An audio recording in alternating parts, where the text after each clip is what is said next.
just starting to work in my First Nations style Three Sisters garden. I will have squash, some pumpkins, corn and beans growing in it eventually, all of which are New World crops. They were being cultivated by the New World Aboriginal peoples when Europeans first arrived here, and the Europeans took the seeds back and distributed these varieties along with tomatoes as another one, their New World crop, distributed them now, grown around the world, and various countries grow more of them than we do here in North America. You might be able to see some rockweed, seaweed on the ground there amongst the weeds. I spread that last fall.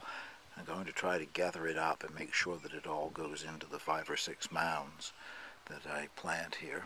I'm going to try to carefully place the mounds so that I don't disturb too many of the flowering wild plants and flowering garden plants that have just self-seeded themselves into this bed, because I want the blossoms to attract pollinators to the vegetables later on in the summer.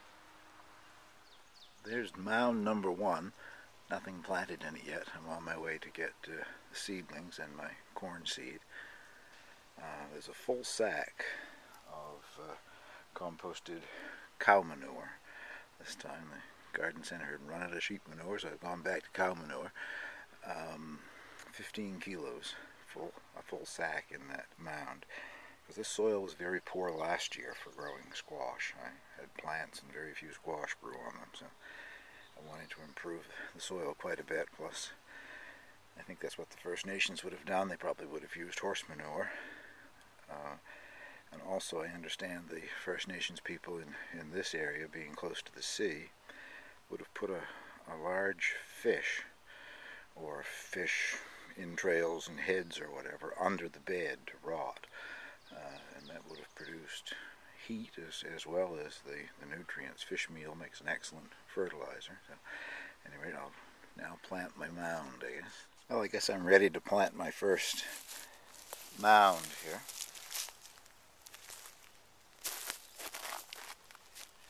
I'm going to put a corn plant on each end of the mound.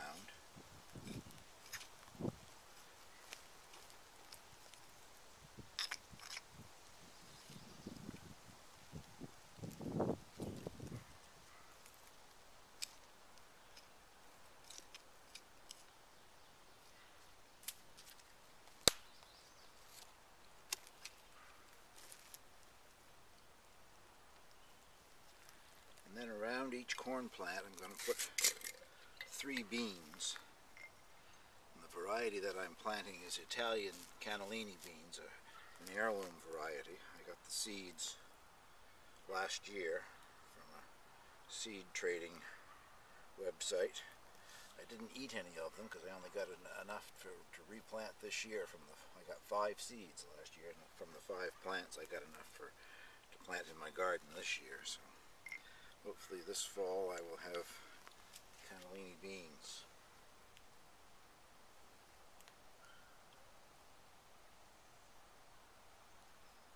In the center I'm going to plant 1 more corn. I'll put a couple of seeds in, and if they both come up I'll cut somebody out. And I won't plant the beans around those until those corn plants are about as tall as these, at least until they're 6 inches tall. And I'm planting 1 squash and 1 pumpkin on the outside of each of these mounds. I don't have enough pumpkins to do this for all the mounds, but in this particular mound there will be a squash and a pumpkin, and in several others, and then the rest of them will have 2 squash. And they're the vining type, so they should grow all over the garden, shade out a lot of the weeds. Well, that is the first mound planted. I'll give you a look at it when I finish. Well, there's block number 1 and block number 2 planted. I thought I'd better say something that I thought of before I forget about it again. In case anybody didn't know, corn is wind pollinated. So if you plant one long single row of corn, you're not going to get very good corn because it would be difficult for it to pollinate itself. If you're planting in long rows, there should be at least 3 or 4 rows, so that no matter which direction the wind blows in, the pollen will spread and pollinate the corn. Here I'm going to be staggering these mounds throughout this quite large bed, so hopefully no matter which direction the wind is blowing in, I will get pollinated corn. The other thing I just happened to think of is last night I had the attack of the raccoons in my beans that I planted yesterday. They dug up the new ground whole row where I had planted the beans. I don't think they ate the bean seed. I planted more bean seeds anyway, just in case, but I suspect now I'm going to have to thin when the beans do finally come up. I think they were digging for grubs, and when I dug up these mounds, I'm finding those beetle grubs in the ground here, so fresh turned soil. I hope I don't come out in the morning and discover that the coons have turned everything upside down. I ended up planting 6 mounds. I guess you can see them throughout the garden there, the grass and the weeds and the six mounds of dirt. I had enough squash plants left over that I was able to add an additional squash plant to each mound. So now each mound has 3 squash or pumpkin plants in it. And for the balance of the summer, assuming this stuff survives, the only thing that I plan to do is I will weed and water the mounds. Everything else is just going to be let grow as it is around them. And hopefully I shouldn't have to do a great deal of weeding, because once the squash and pumpkin leaves get big, they will shade out the weeds in the mounds. Also the beans, the benefit of growing the beans with the corn is the beans are a legume, a nitrogen fixer.